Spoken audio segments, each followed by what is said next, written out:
Hi everyone, welcome to Biswajit math study. এর আগে গত ভিডিওগুলোতে আমরা যে কোনো নির্ণায়কের মান নির্ণয় সম্পর্কে জেনেছিলাম, সেটা সরাসরি বিস্তারের মাধ্যমেই হোক কিংবা সারি বা স্তম্ভ অপারেশনের মাধ্যমেই হোক। এই ভিডিওতে আমরা ডিটারমিনেন্টের পার্ট 3-তে মূলত বিভিন্ন প্রকারের নির্ণায়ক সম্পর্কে অর্থাৎ নির্ণায়কের টাইপ সম্পর্কে জানব এবং এই যে নির্ণায়ক শিখলাম, এই যে নির্ণায়কের এত অঙ্কগুলো আমরা করলাম, সেই নির্ণায়ককে বা ডিটারমিনেন্টকে আমরা কোন জায়গায় কাজে লাগাতে পারি, কোন জায়গায় আমরা অ্যাপ্লাই করতে পারি, সেই সম্পর্কেও আমরা এই ভিডিওতে আলোচনা করব। তো তোমরা অবশ্যই ভিডিওটি শেষ অবধি দেখবে এবং এই চ্যানেলে কেউ নতুন হলে চ্যানেলটি সাবস্ক্রাইব করবে। তাছাড়া তোমরা অঙ্কের পিডিএফগুলো নেওয়ার জন্য হোয়াটসঅ্যাপ গ্রুপে তোমরা জয়েন হয়ে যাও। ভিডিওর নিচে ডিসক্রিপশন বক্সে দেওয়া মোবাইল নাম্বারে আমাকে হোয়াটসঅ্যাপ করো, আমি তোমাদের হোয়াটসঅ্যাপ গ্রুপে জয়েন করিয়ে দেবো। ঠিক আছে, তো চলো কথা না বাড়িয়ে আজকের ক্লাস শুরু করা যাক। তো দেখো, সবার প্রথমে আমরা জানবো ডিটারমিনেন্টের টাইপ সম্পর্কে অর্থাৎ বিভিন্ন প্রকার নির্ণায়ক সম্পর্কে। তো সবার প্রথমে আমরা দেখব প্রতিসম নির্ণায়ক, যেটাকে ইংরেজিতে বলে সিমেট্রিক ডিটারমিনেন্ট। ঠিক আছে, এখন কোন কোন নির্ণায়কগুলোকে আমরা সিমেট্রিক ডিটারমিনেন্ট বা প্রতিসম নির্ণায়ক বলবো। দেখো, যেসব নির্ণায়কের ক্ষেত্রে আমরা এ আই জে সমান এ জে আই লিখতে পারবো, আই এবং জে এর যে কোনো মানের জন্য আমরা এ আই জে সমান এ জে আই লিখতে পারবো, সেই সব নির্ণায়কগুলোকে আমরা প্রতিসম নির্ণায়ক বলবো। তো চলো একটা এক্সাম্পল দেখে নিই। ধরো এখানে আমি একটা ডেল্টা নির্ণায়ক নিয়ে নিচ্ছি, যেখানে রয়েছে A H G H B F G F C. ঠিক আছে, তাহলে এই নির্ণায়কের ক্ষেত্রে আমরা দেখব এ আই জে সমান এ জে আই হচ্ছে কি, তাহলে ডেল্টা নামের একটা প্রতিসম নির্ণায়ক বা সিমেট্রিক ডিটারমিনেন্ট হয়ে যাবে। তো চলো আমরা প্রথমে দেখব এ ওয়ান ওয়ান। তাহলে এ ওয়ান ওয়ান মানে কোন এলিমেন্টটাকে বোঝাতে চাইছে? প্রথম সারি প্রথম স্তম্ভ। তাহলে প্রথম সারি প্রথম স্তম্ভে রয়েছে এ, তাহলে এ ওয়ান ওয়ান। এখন এটাকে তুমি যদি উল্টে দাও তাহলে এ ওয়ান ওয়ানই পাবে, তাহলে এলিমেন্টটা আমার এই হবে, এটা তো কোনো অসুবিধা নেই। এবার এ ওয়ান টু নাও, এ ওয়ান টু মানে কোন এলিমেন্টটাকে বোঝাতে চাইছে? প্রথম সারি দ্বিতীয় স্তম্ভ। প্রথম সারি দ্বিতীয় স্তম্ভে দেখো এইচ রয়েছে, এ ওয়ান টু মানে এইচ এলিমেন্টটাকে বোঝাতে চাইছে, তাই তো। এরপরে তুমি আই যেগুলোকে উল্টে নাও, তো তাহলে কী পাবে? এ টু ওয়ান পাবে, তাই না? এ টু ওয়ান মানে কোনটাকে দেখো? দ্বিতীয় সারি প্রথম স্তম্ভ। দ্বিতীয় সারি প্রথম স্তম্ভে দেখো এইচ রয়েছে, তাহলে এটার সঙ্গে সমান হয়ে যাচ্ছে। এ ওয়ান টু এ টু ওয়ান সমান হয়ে যাচ্ছে। একই রকমভাবে এ টু থ্রি নাও, তো এ টু থ্রি নাও, দেখো তো দ্বিতীয় সারি তৃতীয় স্তম্ভে কোন এলিমেন্ট রয়েছে? দ্বিতীয় সারি তৃতীয় স্তম্ভে দেখো আমার এ এফ রয়েছে। এটাকে এবার উল্টে নাও, তাহলে এ থ্রি টু পেয়ে যাবে। এ থ্রি টু কোন এলিমেন্টকে বোঝাতে চাইছে? তৃতীয় সারি দ্বিতীয় স্তম্ভ, দেখো ওই এফকেই বোঝাতে চাইছে, তাহলে সমান হয়ে গেল, তাই না? একই রকমভাবে আরেকটা নিয়ে নাও, এ ওয়ান থ্রি নিয়ে নাও, তাহলে এখানে দেখো প্রথম সারি তৃতীয় স্তম্ভ, তাহলে প্রথম সারি তৃতীয় স্তম্ভ জি রয়েছে। এরপর এটাকে উল্টে নাও, এ থ্রি ওয়ান করে নাও, তাহলে তৃতীয় সারি প্রথম স্তম্ভ, তৃতীয় সারি প্রথম স্তম্ভ ওই জেই রয়েছে। তাহলে দেখো তুমি এ আই জে সমান এ জে আই পাচ্ছ। তাহলে এখানে ডেল্টা যে নির্ণায়কটা, সেটা কি নির্ণায়ক? অবশ্যই সিমেট্রিক নির্ণায়ক, প্রতিসম নির্ণায়ক, তাই না?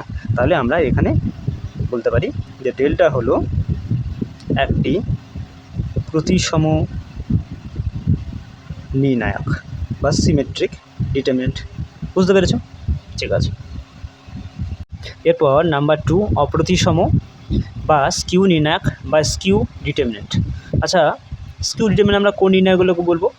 দেখো, যেসব নির্ণায়কের ক্ষেত্রে আমরা এ আই জে সমান আমরা minus of A J I লিখতে পারি, কিন্তু একটা শর্ত আছে, মনে রাখতে হবে যে I not equals to J হতে হবে। ঠিক আছে, I not equals to J যদি হয় এবং এ আই জে সমান minus of A J I হয়, তাহলে সেই নির্ণায়কগুলোকে আমরা কি বলতে পারি? অপ্রতিসম নির্ণায়ক বা স্কিউ ডিটারমিনেন্ট। ওকে, তো চলো এক্ষেত্রে একটা এক্সাম্পল নিয়ে নিই। আবার একটা ডেল্টা আমি একটা নির্ণায়ক নিয়ে নিচ্ছি, এখানে A H G minus H B F minus G minus F C. ঠিক আছে, তো এক্ষেত্রে আমরা একবার দেখে নেব এ আই জে সমান minus of A J I হচ্ছে কিনা। দেখো এ ওয়ান ওয়ান নিতে পারবো না, কারণ এখানে আই সমান জে হয়ে যাচ্ছে, এখানে বলে দেওয়া আছে আই সমান জে হওয়া যাবে না, তাহলে এ ওয়ান ওয়ান এলিমেন্টটা বাদ দাও। এ ওয়ান টু নাও, এক্ষেত্রে আই সমান জে নয়, তাহলে এ ওয়ান টু এলিমেন্ট মানে কোন এলিমেন্টটাকে বোঝাতে চাইছে? দেখো তো প্রথম সারি দ্বিতীয় স্তম্ভ, প্রথম সারি দ্বিতীয় স্তম্ভ অর্থাৎ এইচকে। এটাকে এবার তুমি ঘুরিয়ে নাও, এ টু ওয়ান করে নাও। এ টু ওয়ান মানে দ্বিতীয় সারি প্রথম স্তম্ভ, তাই না? দ্বিতীয় সারি প্রথম স্তম্ভ, দেখো মাইনাস এইচ রয়েছে, তাহলে এ ওয়ান টু সমান তুমি কী পেলে? এইচ। এ টু ওয়ান সমান কী পেলে? Minus H. তাহলে এখান তুমি বলতেই পারো এখান থেকে যে এ ওয়ান টু সমান minus of A two one, তাই না? এইচ সমান মাইনাস এইচ, তাহলে এখান থেকে A12 সমান মাইনাস অফ A21 তুমি বলতে পারো। একই রকমভাবে তুমি এখানে A13 এলিমেন্টটা নাও, অর্থাৎ প্রথম সারি তৃতীয় স্তম্ভ, তাহলে প্রথম সারি তৃতীয় স্তম্ভে জি রয়েছে, এটাকে উল্টে নাও, তাহলে A31 পাবে। A31 আছে তৃতীয় সারি প্রথম স্তম্ভ, তৃতীয় সারি প্রথম স্তম্ভ মাইনাস জি রয়েছে, এক্ষেত্রেও তুমি লিখতেই পারো A13 equals to minus of A31, তাই না? একই রকম আরেকটা তুমি এক্সাম্পল নিতে পারো, A23 নিয়ে নাও, তাহলে দ্বিতীয় সারি তৃতীয় স্তম্ভ, দ্বিতীয় সারি তৃতীয় স্তম্ভে দেখো এফ রয়েছে। একই রকমভাবে এটাকে উল্টে A32 দেখো কোন এলিমেন্টটাকে বোঝাতে চাইছে, তৃতীয় সারি দ্বিতীয় স্তম্ভ, তৃতীয় সারি দ্বিতীয় স্তম্ভ দেখো মাইনাস এফ রয়েছে, এটাকেও তুমি দেখো A23 সমান মাইনাস অফ A32 লিখতে পারো। তাহলে এই ডেল্টা নির্ণায়কটাকে আমরা কি বলতে পারি? এই ডেল্টা নির্ণায়কটাকে আমরা বলতে পারি একটি অপ্রতিসম নির্ণায়ক বা স্কিউ ডিটারমিনেন্ট। বুঝতে পেরেছো? এই কন্ডিশন হোল্ড করছে, তাহলে অবশ্যই ডেল্টা একটি অপ্রতিসম নির্ণায়ক হবে। ঠিক আছে। নাম্বার 3, বিপ্রতিসম নির্ণায়ক বা স্কিউ সিমেট্রিক ডিটারমিনেন্ট। তো কোন কোন নির্ণায়কগুলোকে আমরা বিপ্রতিসম বলবো? দেখো যেসব নির্ণায়কের ক্ষেত্রে আমরা AIJ সমান মাইনাস অফ AJI পাবো আই এবং জের যে কোনো মানের জন্য, এবং নির্ণায়কগুলোর ক্ষেত্রে AIJ সমান 0 হবে, কখন হবে না যখন I সমান J হবে। ঠিক আছে, তাহলে কি বলা হলো, AIJ সমান মাইনাস অফ AJI এটা হতে হবে I এবং জের যে কোনো মানের জন্য, তার সাথে AIJ সমান 0 হবে যখন I সমান J হবে। I সমান J যদি হয়ে যায় তাহলে AIJ সমান আমরা 0 পাবো। তাহলে সেই সব নির্ণায়কগুলোকে আমরা বিপ্রতিসম নির্ণায়ক বা স্কিউ সিমেট্রিক নির্ণায়ক বলবো। তো চলো এক্সাম্পল এটাও দেখে নিই, এটাকে আমি ডেল্টায় ধরে নেব। ঠিক আছে, এখানে রয়েছে A0 H G minus H 0 F minus G minus F 0। এখানে দেখো A11 এলিমেন্টটা দেখো, তাহলে এখানে দেখো I সমান J হয়ে যাচ্ছে, তাহলে দেখো সেই এলিমেন্টটা 0 আছে, তাই না? একই রকমভাবে A22 দেখে নাও, A22 দেখো দ্বিতীয় সারি দ্বিতীয় স্তম্ভ, এটা 0 আছে, এখানে I সমান J যেহেতু রয়েছে, আবার A33টা দেখো 0 রয়েছে, তাহলে I সমান J যদি হয় তাহলে সেটা মান কিন্তু AIJ সমান 0 হবে, তাহলে কন্ডিশনটা হোল্ড করছে। তার সাথে দেখো A12 এলিমেন্টটা দেখো, A12 মানে কোন এলিমেন্টটা? প্রথম সারি দ্বিতীয় স্তম্ভ, তাহলে প্রথম সারি দ্বিতীয় স্তম্ভে H রয়েছে, এটাকে উল্টে নাও, A21 দ্বিতীয় সারি প্রথম স্তম্ভ, দ্বিতীয় সারি প্রথম স্তম্ভ মাইনাস H, তাহলে তুমি এটাকে লিখতেই পারো A12 সমান মাইনাস অফ A21, তাহলে এই কন্ডিশনটা হোল্ড করছে। আবার একটা এক্সাম্পলের মাধ্যমে আর দু একটা এলিমেন্টের ক্ষেত্রে দেখে নাও, A23 দ্বিতীয় সারি তৃতীয় স্তম্ভ, তৃতীয় সারি তৃতীয় স্তম্ভে F রয়েছে, উল্টে নাও, A32 করে নাও, তাহলে তৃতীয় সারি দ্বিতীয় স্তম্ভ, তৃতীয় সারি দ্বিতীয় স্তম্ভে F মাইনাস F রয়েছে, তাহলে এটাকে তুমি লিখতে পারো A23 সমান মাইনাস অফ A32। তাহলে দেখো এই কন্ডিশনটা হোল্ড করছে, মানে AIJ সমান মাইনাস অফ AJI হচ্ছে, এবং যেখানে যেখানে I সমান J হচ্ছে সেখানে AIJ সমান 0 দেওয়া হয়েছে। ওকে, তাহলে তুমি এখানে বলো, এখানে তুমি কি বলতে পারছো, এই ডেল্টা নির্ণায়কটা কেমন নির্ণায়ক? ডেল্টা হলো একটি বিপ্রতিসম নির্ণায়ক, একটি বিপ্রতিসম নির্ণায়ক, বা ইংরেজিতে বললে একটি স্কিউ সিমেট্রিক ডিটারমিনেন্ট। বুঝতে পেরেছ?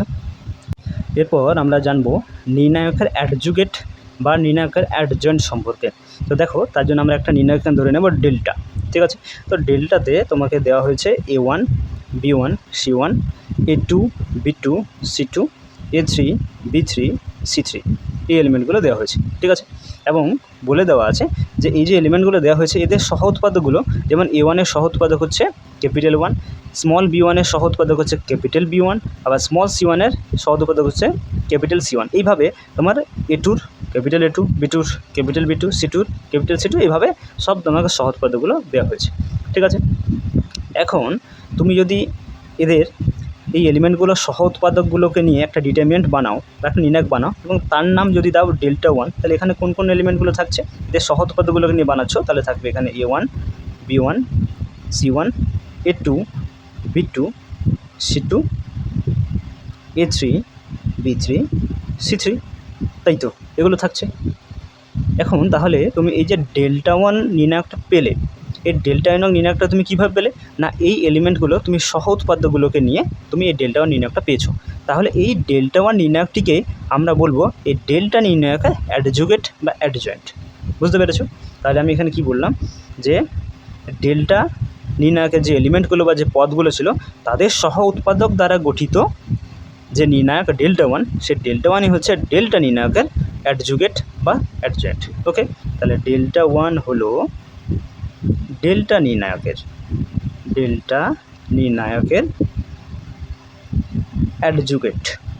অ্যাডজুগেট বা অ্যাডজয়েন্ট। বুঝতে পেরেছো? অ্যাডজয়েন্ট। ওকে, এরপর আমরা জানবো অনন্যক নির্ণায়ক বা রেসিপ্রোকাল ডিটারমিনেন্ট সম্পর্কে। তো দেখো এখানে আমরা যে ডেল্টা নির্ণায়কটা নিয়েছি, এই ডেল্টা নির্ণায়কটা আমরা বিস্তারের মাধ্যমে, ঠিক আছে, বিস্তারের মাধ্যমে আমরা ডেল্টা নির্ণায়কের মানটা সর্বপ্রথমে নির্ণয় করব। ঠিক আছে, তাহলে আমি কি বললাম, এর ডেল্টা নির্ণায়কটা বিস্তারের মাধ্যমে আমরা এই ডেল্টার মানটা বের করব। তারপরে এখানে যেটা ডেল্টা ওয়ান পেয়েছি না, এখানে যেটা ডেল্টা ওয়ান পেয়েছি, সেই ডেল্টা ওয়ানে প্রত্যেকটা এলিমেন্টকে, ডেল্টা ওয়ানে প্রত্যেকটা পদে আমি ওই ডেল্টা দিয়ে ভাগ করব। ঠিক আছে, তাহলে এ ওয়ানকে ডেল্টা দিয়ে ভাগ, বি ওয়ানকে ডেল্টা দিয়ে ভাগ, সি ওয়ানকে ডেল্টা দিয়ে ভাগ, আবার এ টুকে ডেল্টা দিয়ে ভাগ হচ্ছে, B two by delta, C two by delta, A three by delta, B three by delta, C three by delta. ঠিক আছে, তাহলে আমরা কি করলাম, এখানে আমরা ডেল্টা ওয়ান যে নির্ণায়কটা ছিল তার প্রত্যেকটা এলিমেন্টকে আমি ডেল্টা দিয়ে ভাগ করেছি, তাই না? ডেল্টার মানটা আমরা নির্ণয় করেছি বিস্তারের মাধ্যমে, এবং ডেল্টা দিয়ে প্রত্যেক এলিমেন্টকে ভাগ করে আমরা দেখো আরেকটা নির্ণায়ক পাচ্ছি। এটার নাম ধরো আমি দেবো ডেল্টা টু। তাহলে এটা ডেল্টা টু নির্ণায়ক। এখন তোমরা প্রত্যেকেই জানো যে যদি আমরা যে কোনো সারি বা যে কোনো স্তম্ভ থেকে কমন নিই, ঠিক আছে, ধরো প্রথম সারি থেকে ডেল্টা কমন নিলাম, তাহলে এখানে কি হলো, ডেল্টা টু সমান কী পাচ্ছি, তাহলে ওয়ান বাই কমন নিলে এটা ওয়ান বাই ডেল্টা আকারে বাইরে চলে এলো। ঠিক আছে, দ্বিতীয় সারি থেকেও আমরা ডেল্টা কমন নেব, ওয়ান বাই ডেল্টা বাইরে চলে এলো, তৃতীয় সারি থেকে ওয়ান বাই ডেল্টা আমরা কমন নিয়ে নেব। তাহলে আমার কী পড়ে থাকলো, A one, B one, C one, A two, B two, C two, A three, B three, C three পড়ে থাকবে, তাই না? তাহলে আমার এটা পড়ে থাকছে। তাহলে আমরা প্রথম সারি, দ্বিতীয় সারি, তৃতীয় সারি থেকে আমরা ওয়ান বাই ডেল্টা কমন নিয়েছি। তাহলে আমরা এখান থেকে ডেল্টা টু সমান কী পাচ্ছি, ওয়ান বাই ডেল্টা তার কিউব হয়ে যাচ্ছে, ইন্টু আর এটা কি, এটাই হচ্ছে আমার ডেল্টা ওয়ান ছিল, তাই না? এটা ডেল্টা ওয়ান, তাহলে ডেল্টা টু সমান হচ্ছে one by delta Q into delta one পাচ্ছি। তাহলে একটা সম্পর্ক এখানে পেলাম কি, যে ডেল্টা টু সমান হচ্ছে ওয়ান বাই ডেল্টা কিউ, আর ডেল্টা ওয়ান মান কি, ডেল্টা ওয়ান মান হচ্ছে ডেল্টা নির্ণায়কের অ্যাডজুগেট বা অ্যাডজয়েন্ট। ঠিক আছে, তাহলে অন্যান্য নির্ণায়কটা তুমি বুঝতে পারলে। তা অন্য নির্ণায়ক হচ্ছে তুমি ডেল্টা যেটা ধরেছিলে সেই ডেল্টা মানটা বের করে আমরা তাদের সহোৎপাদকগুলোকে নিয়ে যে নির্ণায়ক, যেটা আমরা ডেল্টা ওয়ান নাম দিয়েছিলাম, যেটাকে অ্যাডজুগেট বলছিলাম, তা প্রত্যেকটা এলিমেন্টকে আমরা ভাগ করে নেব, এবং সেখান থেকে আমরা ভাগ করে যে নির্ণায়কটা পাবো সেটাই আমার ডেল্টা টু। আর ডেল্টা টুকে আমরা কী বলবো, ডেল্টা টুকে আমরা বলবো অনন্যক নির্ণায়ক বা রেসিপ্রোকাল ডিটারমিনেন্ট। ঠিক আছে, কিন্তু এখানে তোমাদেরকে অবশ্যই মাথায় রাখতে হবে delta not equals to zero হতে হবে। ঠিক আছে, কারণ ডেল্টা দিয়ে তো আমরা ভাগ করবো, ডেল্টা মানটা জিরো হয়ে গেলে তো অসুবিধা আছে, তাহলে আমরা ভাগ করতে পারবো না। তাহলে ডেল্টা মানটা অবশ্যই কিন্তু নট ইকুয়ালস টু জিরো হতে হবে, তাহলে আমরা কিন্তু এই অনন্যক নির্ণায়ক বা রেসিপ্রোকাল ডিটারমিনেন্টটা পাবো।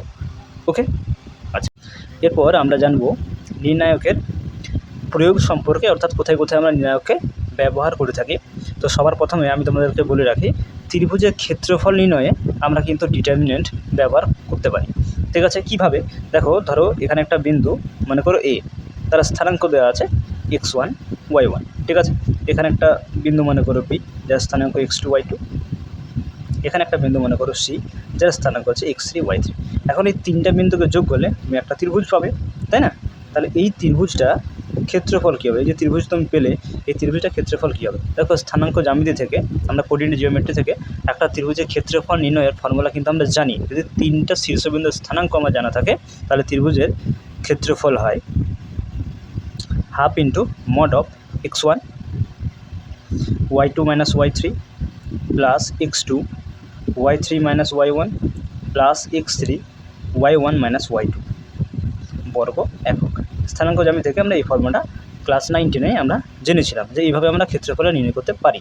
এখন আমরা এই ক্ষেত্রফলটা, এবিসি ত্রিভুজের ক্ষেত্রফলটা আমরা নির্ণায়কের সাহায্যেও কিন্তু বের করতে পারবো। কিভাবে, এখানে ত্রিভুজ এবিসি এর ক্ষেত্রফল, দেখো এই ফর্মুলাতে আমরা তো অবশ্যই বের করতে পারবো, তার সাথে এই ফর্মুলাটাকে আমরা সাজিয়ে এইভাবে আমরা লিখতে পারি। হাফকে বাইরে রাখলাম, এখানে X one, Y one, X two, Y two, X three, Y three, এখানে ওয়ান ওয়ান ওয়ান। এই যে তুমি নির্ণায়কটা পেলে, হাফ বাইরে কিন্তু থাকবে। এই যে নির্ণায়কটা পেলে, এই নির্ণায়কটা তুমি যদি মান বের করো, ঠিক আছে, এবং সেটা যদি হাফের সঙ্গে তুমি গুণ করো, বিস্তার করে মানটা বের করে সে যদি হাফের সঙ্গে গুণ করো, তাহলে তুমি এবিসি ত্রিভুজের ক্ষেত্রফলটা কিন্তু পেয়ে যাবে। তাহলে এই ফর্মুলার সাহায্যে তুমি ক্ষেত্রফল বের করতে পারো, আবার নির্ণায়ক ইউজ করে বা নির্ণায়কে অ্যাপ্লাই করে, ডিটারমিনেন্টকে অ্যাপ্লাই করে তুমি ক্ষেত্রফলটা তবু বের করতে পারবে। ঠিক আছে, তাহলে এবিসি ত্রিভুজের ক্ষেত্রফল নির্ণয়ের জন্য আমরা কিন্তু এইভাবে ডিটারমিনেন্টকে ইউজ করে ক্ষেত্রফলটা বের করতে পারি। ঠিক আছে, আবার দেখো, তোমরা ক্লাস 9-10 জেনেছিলে যে তিনটা যদি বিন্দু একই লাইনের উপর থাকে, ঠিক আছে, তিনটা বিন্দু যদি একই লাইনের উপর থাকে, তাহলে সেই তিনটে বিন্দুকে আমরা সমরেখ বলি। আমরা সমরেখ কীভাবে প্রমাণ করে দেখাতাম? আমরা সমরেখ প্রমাণ করে দেখাতাম যে তিনটা বিন্দু দিয়ে উৎপন্ন ত্রিভুজ যেটা, সেই উৎপন্ন ত্রিভুজের ক্ষেত্রফলটা 0 দেখাতাম। কারণ দেখো, তিনটে বিন্দুকে যোগ করলে একটা ত্রিভুজ উৎপন্ন হচ্ছে। এটা কেমন ত্রিভুজ? যার ক্ষেত্রফলটা 0। তাহলে ক্ষেত্রফলটা 0 দেখালে আমরা বলতে পারতাম যে এই তিনটা বিন্দু একইটা লাইনের উপর আছে, অর্থাৎ তিনটা বিন্দু সমরেখ, তাই না?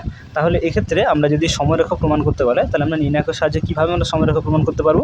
না, এখানে half into x1 y1 1 x2 y2 1 x3 y3 1, ঠিক আছে, এই ভ্যালুটা কত আসবে? 0 আসবে। নির্ণায়কের ভ্যালুটা যদি 0 আসে, তাহলে অবশ্যই আমরা বলতে পারি বিন্দু তিনটি সমরেখ। ঠিক আছে, যেমন আমরা ক্ষেত্রফলটা 0 দেখাতাম না, সেইভাবে এইভাবে আমরা ক্ষেত্রফলটা পাচ্ছি। তার নির্ণায়কের ভ্যালু যদি 0 চলে আসে, মানে ক্ষেত্রফল 0, তখন আমরা তিনটা বিন্দু কী পরস্পর সমরেখ বলতে পারি। তাহলে সমরেখ হওয়ার শর্তই হচ্ছে half into x1 y1 1 x2 y2 1 x3 y3 1, এর নির্ণায়কটা ভ্যালুটা 0 আসতে হবে। ঠিক আছে, তাহলে সমরেখ আমরা কিন্তু প্রুভ করতে পারবো। ঠিক আছে, এরপর আমরা জানবো ক্রেমার রুল, অর্থাৎ ক্রেমারের নিয়ম সম্পর্কে। দেখো, তোমাদেরকে আমি একটু খেয়াল করিয়ে দিই যে তোমরা ক্লাস 9-এ তোমরা এরকম যে দুটো সমীকরণ তোমাদেরকে দেওয়া হতো, a1x plus b1y equals to, ধরো k1, a2x plus b2y equals to k2। তাহলে এই দুটো সমীকরণকে তোমরা সমাধান করতে শিখেছিলে বিভিন্ন পদ্ধতির মাধ্যমে। কোন কোন পদ্ধতি খেয়াল করে দেখো তো। তোমরা পরিবর্ত পদ্ধতি শিখেছিলে, তোমরা অপনয়ন পদ্ধতি শিখেছিলে, বজ্রগুণন ছিল, আবার তুলনামূলক, এই 4টা পদ্ধতি। তাছাড়া তোমরা লেখচিত্রের সাহায্যে ছেদবিন্দু খুঁজে তখনও তোমরা দুটো সমীকরণের সমাধান করতে পারতে। ঠিক আছে, তাহলে দুটো সমীকরণের সমাধান করে তোমরা অনেক পদ্ধতি শিখে এসছো। তোমাকে যদি আমি 3টে সমীকরণ দিয়ে দিই, এবং ওই 3টা চল বিশিষ্ট, এখানে দেখো চল তোমার দুটো রয়েছে এক্স ওয়াই, তাই না? তোমাকে ধরো আমি দিয়ে দিলাম a1x plus b1y plus c1z equals to k1 ধরো। আবার a2x plus b2y plus c2z equals to k2। আবার a3x plus b3y plus c3z equals to k3। এখন দেখো, তুমি এখানে 3টা সমীকরণ তোমাকে দেওয়া হয়েছে এবং 3 চল বিশিষ্ট, এখানে 3টে চল রয়েছে x y z, 3টা চল রয়েছে এবং 3টে সমীকরণ দেওয়া হয়েছে। তাহলে এই 3টা সমীকরণকে তুমি কীভাবে সমাধান করতে পারবে? সমাধান করে x y z এর মানগুলো তুমি বের করতে পারবে। ঠিক আছে, এখান থেকে তোমাকে x এর মানটা বের করতে হবে, y এর মানটা বের করতে হবে, সমাধান করে তোমাকে z এর মানটা বের করতে হবে। তাহলে আমরা যে পদ্ধতির সাহায্যে এই 3টা সমীকরণকে সমাধান করে x y z এর মানটা বের করব, সেটাই আমার ক্রেমারের নিয়ম বলতে পারি। মানে ক্রেমারের নিয়ম দিয়ে আমরা কিন্তু খুব সহজে x y zটা আমরা নির্ণয় করতে পারি। এবং ক্রেমারে যখন নিয়ম পড়ব, তখন দেখব সেখানে ক্রেমার কিন্তু কী করেছে না, ডিটারমিনেন্টকে অ্যাপ্লাই করেছে। ডিটারমিনেন্টকে ইউজ করে সে কিন্তু সমাধানগুলো করেছে, x y z এর মানটা বের করেছে। তাহলে এখান থেকে আমরা অবশ্যই কিন্তু বলতে পারি যে এই 3টা সমীকরণ সমাধান করার ক্ষেত্রে আমরা ডিটারমিনেন্টকে অ্যাপ্লাই করছি। তাহলে এটাও ডিটারমিনেন্টের একটা অ্যাপ্লিকেশন হয়ে গেল, তাই না? যেটা ক্রেমারের নিয়মে আমরা পড়ছি। ঠিক আছে, তো চলো, ধরো এই সমীকরণ দুটা, এই 3টা সমীকরণ যেটা আমি লিখলাম, এখান থেকে তোমাকে x এর মান বের করতে বললে আমি এখান থেকে x এর মান পাবো Δ1/Δ, এখান থেকে আমি y এর মান পাবো Δ2/Δ, আর এখান থেকে আমি z এর মান পাবো Δ3/Δ। ঠিক আছে, তাহলে এই 3টা সমীকরণ যে 3টা আমি লিখলাম, 1 নম্বর 2 নম্বর 3 নম্বর সমীকরণ হিসেবে, সেখান থেকে x y z এর মানটা যখন আমরা বের করবো ক্রেমারের নিয়মের সাহায্যে, তখন xটা কীভাবে বের করবো? x সমান হবে আমার Δ1/Δ, y সমান হবে Δ2/Δ, আর z সমান হবে Δ3/Δ। এখন Δ1 Δ2 Δ3 এগুলো কি? দেখো, বলে রাখি এখানে, যেখানে ডেল্টা হলো, ডেল্টা কি না, ডেল্টা হচ্ছে এই যে সমীকরণগুলো দেওয়া আছে না x y z, এই চলের যে সহগগুলো দেওয়া আছে, এই সহগগুলো হচ্ছে আমাকে ডিটারমিনেন্টের মধ্যে লিখতে হবে। অর্থাৎ এখান থেকে x y z এর সহগ কী আছে? প্রথম সমীকরণে a1 b1 c1, তাহলে আমি লিখবো a1 b1 c1। 2 নম্বর সমীকরণ a2 b2 c2 সহগগুলো রয়েছে, তাহলে a2 b2 c2। আর 3 নম্বর সমীকরণ রয়েছে a3 b3 c3। তাহলে সহগগুলোকে নিয়ে যে নির্ণায়ক, সেই নির্ণায়কটা আমার হবে ডেল্টা। এরপর Δ1 কী হবে না, Δ1 হবে প্রথম স্তম্ভটাকে চেঞ্জ করতে হবে তোমাকে, প্রথম স্তম্ভটাকে চেঞ্জ করতে হবে। তাহলে প্রথম স্তম্ভ রয়েছে A1 A2 A3, এগুলো চেঞ্জ করো না। চেঞ্জ করে তুমি কী লিখবে? চেঞ্জ করে এই যে ধ্রুবকগুলো রয়েছে ডান দিকে, যে ধ্রুবকগুলো ডান পক্ষে রয়েছে সেগুলো লিখতে হবে, অর্থাৎ K1 K2 K3। বাকিগুলো যা আছে তোমাকে আনচেঞ্জ রাখতে হবে, B1 B2 B3 C1 C2 C3। এভাবে তুমি ডেল্টা ওয়ানটা বের করতে পারবে। একই রকমভাবে যখন তোমার ডেল্টা টু তোমার দরকার হবে বের করতে হবে, তখন তুমি কী করবে না দ্বিতীয় স্তম্ভটাকে চেঞ্জ করবে। বাকি প্রথম স্তম্ভ আর তৃতীয় স্তম্ভ এগুলো যা আছে তোমাকে তাই রাখতে হবে। দ্বিতীয় স্তম্ভটা চেঞ্জ করবে, কীভাবে চেঞ্জ করবে না K1 K2 K3 এই ধ্রুবকগুলোকে নিয়ে আসতে হবে। বুঝতে পারলে? একই রকমভাবে তুমি তাহলে বলো তো ডেল্টা থ্রি সমান কী হবে? ডেল্টা থ্রি সমান হচ্ছে A1 A2 A3, অর্থাৎ প্রথম স্তম্ভ যা আছে তাই, B1 B2 B3 দ্বিতীয় স্তম্ভ যা আছে তাই। যেহেতু ডেল্টা থ্রি বের করছি তাহলে তৃতীয় স্তম্ভটা আমাকে চেঞ্জ করতে হবে, সেখানে ধ্রুবকগুলো নিয়ে আসতে হবে K1 K2 আবার K3। ঠিক আছে? তাহলে এটা হচ্ছে আমার ডেল্টা থ্রি। তাহলে এইভাবে আমরা delta one delta two delta three এইগুলো নির্ণায়কের মাধ্যমে আমরা লিখব। আর তারপরে এই নির্ণায়কগুলো ভ্যালু বের করে আমরা এক্স যখন বের করবো তখন ডেল্টা ওয়ান বা ডেল্টা এই মানগুলো পুট করবো, ওয়াই ডেল্টা টু বা ডেল্টা, আর জেড ডেল্টা থ্রি বা ডেল্টা এই মানগুলো পুট করে আমরা এক্স ওয়াই জেডের মানটা খুব সহজেই কিন্তু সমাধান করে বের করতে পারি। ঠিক আছে? তো চলো এখন আমরা একটা এক্সাম্পলের মাধ্যমে ক্রেমার রুল নিয়ম অ্যাপ্লাই করে এবং ডিটারমিনেন্টকে প্রয়োগ করে আমরা এক্স ওয়াই জেডের মানটা বের করব। তো চলো দেখা যাক। ক্রেমারের নিয়ম দিয়ে অঙ্ক করার আগে তোমরা এখানে তিনটা নোট একটু মনে রাখবে। এক নম্বর হলো, যখন আমরা তিনটা সহসমীকরণে ক্রেমারের নিয়ম অনুযায়ী সমাধান করব, অর্থাৎ এক্স ওয়াই জেড মানটা বের করব, তখন যদি delta not equals to zero হয়, ঠিক আছে, delta not equals to zero হয়, তাহলে আমরা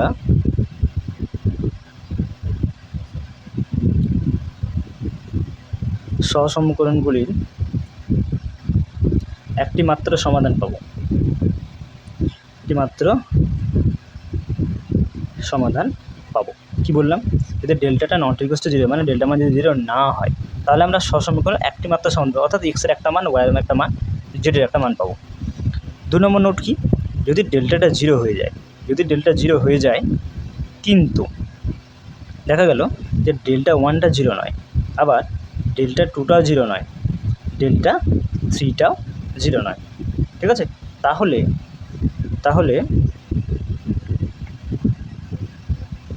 সহসমীকরণগুলোর কোনো সমাধান থাকবে না, কোনো সমাধান থাকবে না। ঠিক আছে? কি বললাম? যদি ডেল্টাটা জিরো হয়ে যায়, delta one delta two delta three এগুলো যদি জিরো না হয়, তাহলে আমরা সেক্ষেত্রে কিন্তু কোনো সমাধান পাবো না। ঠিক আছে? নোট নাম্বার 3, ডেল্টাটা যদি জিরো হয়, আবার ডেল্টা ওয়ানটাও জিরো, ডেল্টা টুটাও জিরো, ডেল্টা থ্রিটাও জিরো, আলটিমেটলি ডেল্টা সমান ডেল্টা ওয়ান সমান ডেল্টা টু সমান ডেল্টা থ্রি সমান জিরো, মানে সবগুলোই যদি জিরো হয়ে যায়, তাহলে সেক্ষেত্রে আমরা অসংখ্য সমাধান পাব, আমরা অসংখ্য সমাধান পাবো। বোঝা গেছে? তাহলে এই তিনটা নোট তোমাদেরকে মনে রাখতে হবে। ডেল্টা যদি নট ইকুয়ালস টু জিরো হয়, তাহলে আমরা একটা সমাধান পাবো, অর্থাৎ এক্স ওয়াই জেডের মান একটা একটা করে পাবো। ডেল্টা যদি জিরো হয়ে যায় কিন্তু delta one delta two delta three কোনোটা জিরো যদি না হয়, তাহলে কোনো সমাধান আমরা কিন্তু পাবো না। সেক্ষেত্রে যদি ডেল্টাটা জিরো হয় এবং delta one delta two delta three এগুলোও জিরো হয়ে যায়, তাহলে আমরা কিন্তু অসংখ্য সমাধান পাবো। এই তিনটা নোট তোমাদেরকে একটু অবশ্যই মনে রাখতে হবে। ঠিক আছে? তো চলো এরপরে আমরা একটা এক্সাম্পলের মাধ্যমে ক্রেমার নিয়মকে প্রয়োগ করে ডিটারমিনেন্টকে অ্যাপ্লাই করে আমরা সমাধান করব। ঠিক আছে? তো চলো দেখো, এখানে আমি একটি কোশ্চেন লিখে রেখেছি, ক্রেমারের নিয়ম প্রয়োগ করে সহসমীকরণগুলির সমাধান করো। তো লক্ষ্য করে দেখো, এখানে তিনটা সহসমীকরণ দিয়েছে, সেগুলোকে সমাধান করতে হবে, অর্থাৎ এক্স ওয়াই জেড মানটা বের করতে হবে। সেটা কিন্তু অবশ্য ক্রেমারের নিয়ম প্রয়োগ করে। আমরা জানি যে ক্রেমার নিয়ম প্রয়োগ করা অর্থাৎ ডিটারমিনেন্টকে অ্যাপ্লাই করা, ডিটারমিনেন্ট অ্যাপ্লাই করে আমাদেরকে এক্স ওয়াই জেড মানটা বের করতে হবে। ঠিক আছে? তো সমীকরণগুলোকে আমি নাম্বারিং করে নিই। Two x minus z equals to one, এটা 1 নম্বর সমীকরণ। 2x plus 4y minus z equals to one, এটা 2 নম্বর সমীকরণ। আর x minus 8y minus 3z equals to minus of 2, এটা 3 নম্বর সমীকরণ। ঠিক আছে? আমরা জানি ক্রেমারের নিয়ম অনুযায়ী এক্স সমান হয় delta one by delta, Y সমান হয় ডেল্টা টু বাই ডেল্টা, এবং জেড সমান হয় ডেল্টা থ্রি বাই ডেল্টা। যেখানে ডেল্টাটা কি, যেখানে ডেল্টা হচ্ছে এই এক্স ওয়াই জেড এই যে চলগুলো এদের সহগগুলো দ্বারা গঠিত যে নির্ণায়ক। ঠিক আছে? তাহলে এখানে আমি ডেল্টাটা লিখে নিই। ডেল্টা সমান এক্ষেত্রে আমার কী হবে, দেখো প্রথম সমীকরণ এক্সের সহগ 2, ওয়াই তো নেই, তাহলে ওয়াই সহগ 0 ধরে নেব, জেডের সহগ রয়েছে -1। ওকে, দ্বিতীয় সমীকরণে দেখো এক্সের সহগ 2, ওয়াইয়ের সহগ 4 রয়েছে, জেডের সহগ -1। তৃতীয় সমীকরণে এক্সের সহগ 1, ওয়াইয়ের সহগ হচ্ছে -8 এবং জেডের সহগ হচ্ছে -3। তাহলে এখান থেকে আমরা ডেল্টা পাচ্ছি। এবার দেখতে হবে ডেল্টা যদি নট ইকুয়ালস টু 0 হয়, ডেল্টা যদি নট ইকুয়ালস টু 0 হয় তবেই কিন্তু আমরা ক্রেমারের নিয়ম প্রয়োগ করতে পারবো এবং সমাধান করে এক্স ওয়াই জেডের মানটা বের করতে পারবো। চলো ডেল্টা মানটা বের করি, অর্থাৎ বিস্তার করি। তো প্রথম সারির সাপেক্ষে বিস্তার করে নেবো, কারণ একটা এলিমেন্ট 0 রয়েছে, সুবিধা হবে। প্রথমে 2কে ধরো, তাহলে 2 এই স্তম্ভ এই সারি বাদ দিয়ে দাও, তাহলে পড়ে থাকছে আমার 4 -1 -8 3, এটাকে বিস্তার করে নাও, আর এটা তো 0 হয়ে গেল, এখানে থাকছে -1। এই স্তম্ভ এই সারি বাদ দাও, তাহলে 2 4 1 -8। চলো এটাকে বিস্তার করে নাও, এটা 3 4 12 -12 হবে, এটা মাইনাস মাইনাসে প্লাস, -8 একে 8 -1 থাকলো, এটাকে বিস্তার করো, -8 দুগুণে 16 -4 একে 4। তোমরা ডিটারমিনেন্ট বিস্তার করতে প্রত্যেকেই জানো। তাহলে এখান থেকে তুমি কী পাচ্ছ দেখো, 2 × -20 -1 × -20, তাহলে এখান থেকে হচ্ছে -40 আর এখানে মাইনাসে +20, মানে আলটিমেটলি -20 বেরোচ্ছে। এখন -20 অবশ্যই নট ইকুয়ালস টু 0, তাই না? তাহলে আমি ডেল্টা মানটা 0 পাচ্ছি না, তাহলে ডেল্টা মানটা যেহেতু 0 নয়, তাহলে অবশ্যই কিন্তু ক্রেমারের নিয়ম আমরা প্রয়োগ করতে পারবো বা সমাধান করে আমরা এক্স ওয়াই জেডের মানটা বের করতে পারবো। ঠিক আছে, তো লিখে নিই এখানে যেহেতু ডেল্টাটা নট ইকুয়ালস টু 0 হলো, সুতরাং সমীকরণ 3টি ক্রেমার এর নিয়মে সমাধানযোগ্য অর্থাৎ সমাধান করা সম্ভব হবে। ঠিক আছে, তো চলো এরপরে আমরা বের করবো ডেল্টা 1। ঠিক আছে, তাহলে ডেল্টা ওয়ানটা কী হবে দেখো, সমীকরণগুলো তুমি যদি লক্ষ্য করে দেখো, তাহলে প্রথম স্তম্ভটা আমাকে চেঞ্জ করতে হবে। তাহলে এখান থেকে তুমি দেখো প্রথম স্তম্ভটা চেঞ্জ করবো, ধ্রুবকগুলো নিয়ে আসবো, ধ্রুবক আমার ছিল 1 1 -2, আর তৃতীয় স্তম্ভগুলো যা আছে তাই থাকবে, অর্থাৎ 0 4 -8 -1 -1 -3। এইভাবে আমরা ডেল্টা 1টা পাবো। এবার ডেল্টা 1টা মানটা আমাকে বিস্তার করতে হবে। তো প্রথম সারির সাপেক্ষে বিস্তারটা করে নেবো, 1কে রাখলাম, এই স্তম্ভ এই সারি চাপা দিলাম, তাহলে 4 -1 -8 -3 পড়ে থাকবে। 0 সাপেক্ষে করা দরকার নেই, -1কে ধরে নাও, এই স্তম্ভ এই সারি বাদ দাও, তাহলে 1 4 -2 -8 থাকবে। ঠিক আছে, এগুলোকে বিস্তার করে নাও, 3 4 12 মাইনাস, এটা -8 একে 8 হয়ে যাবে, -1 থাকলো, -8 +4 দুগুণে 8। দেখো -8 + 8 0 হয়ে যাচ্ছে, তাহলে -1 সঙ্গে 0 গুণ করলে 0, তাহলে এইটুকু আর থাকছে না, তাহলে এখান থেকে -12 -8 -20, তাহলে -20 এখানে থাকছে। তাহলে ডেল্টা 1 মান পেলাম -20। একই রকমভাবে আমরা ডেল্টা 2টা বের করবো। ডেল্টা 2 মানে কি, দ্বিতীয় স্তম্ভটা চেঞ্জ হবে, প্রথম স্তম্ভটা কিন্তু আগে যা ছিল তাই। ডেল্টাতে আমার 2 2 1 ছিল, তাহলে ওটাই রাখলাম।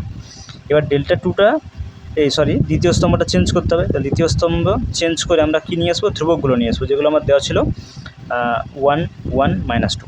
এখানে প্রথম স্তম্ভটা চেঞ্জ করে ধ্রুবকগুলো নিয়ে এলাম, ডেল্টাটা যখন বের করবো তখন দ্বিতীয় স্তম্ভ চেঞ্জ করে ধ্রুবকগুলো নিয়ে আসবো, বাকি যা আছে তাই, -1 -1 -3। তাহলে তৃতীয় স্তম্ভটা আমার চেঞ্জ হলো না। এক্ষেত্রে চলো এটাকে বিস্তার করে নাও, এটাকেও প্রথম সারির সাপেক্ষে বিস্তার করে নাও, 2কে চাপা দাও, এই স্তম্ভ এই সারি বাদ দিলে পড়ে থাকছে 1 -1 -2 -3 -1। এটাকে বাদ দিয়ে দাও, তাহলে পড়ে থাকছে 2 -1 1 -3, আর তারপরে এটা -1কে রাখো, দিয়ে এই স্তম্ভ এই সারি বাদ দাও, তাহলে 2 1 1 -2 পড়ে থাকবে। চলো এটাকে বিস্তার করে নাও, 2 রাখলে এখানে -3, এটা -2 একে 2 -1 3 দুগুণে -6 +1 -1 2 দুগুণে -4 -1। এটাকে একটু সিম্পলিফাই করে নাও, তাহলে এখানে 2 × এটা হয়ে যাবে -5 -1, এটা হয়ে যাবে -5, এখানে -1, এটা হয়ে যাবে -5।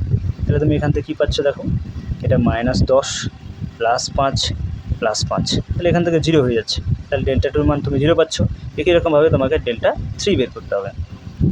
তাহলে ডেল্টা 3টা কী হবে না, প্রথম স্তম্ভ যা আছে তাই রাখতে হবে, 2 2 1, দ্বিতীয় স্তম্ভ যা আছে তাই, 0 4 -8, তৃতীয় স্তম্ভটা চেঞ্জ করতে হবে এবং ধ্রুবকগুলো নিয়ে আসতে হবে। তাহলে এখানে 1 1 -2। এটাকে বিস্তার করে না, প্রথম সারির সাপেক্ষে বিস্তার করো, তাহলে সুবিধা হবে। তাহলে এখানে 2কে রাখো, এই স্তম্ভ এই সারি বাদ দাও, তাহলে 4 1 -8 -2। এরপরে 1কে রাখো, এই স্তম্ভ এই সারি বাদ দাও, তাহলে 2 4 1 -8। এটাকে বিস্তার করে নাও, 2কে রাখলে এটা হয়ে যাচ্ছে -4 দুগুণে 8, এটা হয়ে যাচ্ছে +8। এখানে 1 রাখো, -8 দুগুণে 16 +4 একে 4, এটা মাইনাস হবে। হ্যাঁ, তাহলে এখান থেকে এটা তো 0 হয়ে যাচ্ছে। আর এখানে থাকছে -20 থাকবে নাকি, তাহলে -20 থাকছে, তো ডেল্টা 3 মান পেলে তুমি -20। ঠিক আছে, এখান থেকে অতএব লিখে নিই একটু যে ক্রেমার এর নিয়ম অনুযায়ী প্রদত্ত সমীকরণ দ্বয়ের